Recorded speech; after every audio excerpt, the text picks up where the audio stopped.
एक बार भगवान गौतम बुद्ध अपने शिष्यों के साथ किसी पहाड़ी इलाके में ठहरे थे। शाम के समय गौतम बुद्ध अपने एक शिष्य के साथ घूमने निकले। दोनों प्रकृति के मोहक दृश्य का आनंद ले रहे थे। पहाड़ पर एक बड़ी चट्टान थी।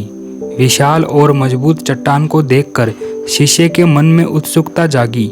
शिष्य ने पूछा, इन विशाल चट्टानों पर तो किसी का शासन नहीं होता होगा, क्योंकि ये अटल, अविचल और कठोर होती है। शिष्य की बात सुनकर बुद्ध बोले कि नहीं, इन शक्तिशाली चट्टानों पर भी किसी का शासन है।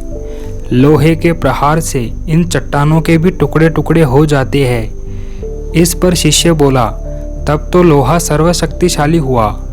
गौतम बुद्ध मुस्कुराए और बोले, नहीं, अग्नि अपने ताप से लोहे का रूप परिवर्तित कर सकती है। उन्हें धैर्यपूर्वक सुन रहा शिष्य बोला, इसका मतलब अग्नि सबसे शक्तिमान है। बुद्ध ने फिर उसी भाव में उत्तर दिया, नहीं, जल अग्नि की उष्णता को शीतलता में परिवर्तित कर देता है तथा अग्नि को भी शांत कर देता है।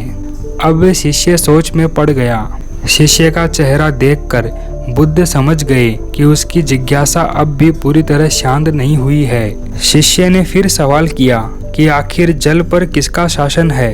भगवान बुद्ध ने उत्तर दिया, वायु का, क्योंकि वायु का वेग जल की दिशा बदल सकता है। शिष्य कुछ कहता, इससे पहले ही बुद्ध ने कहा कि अब तुम कहोगे वायु सबसे शक्तिशाली होती है, परंतु वायु भी सबसे शक्तिशाली नहीं होती।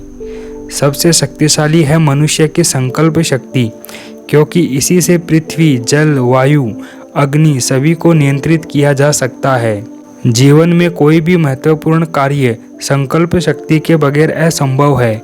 इसलिए अपने भीतर संकल्प शक्ति का विकास करो।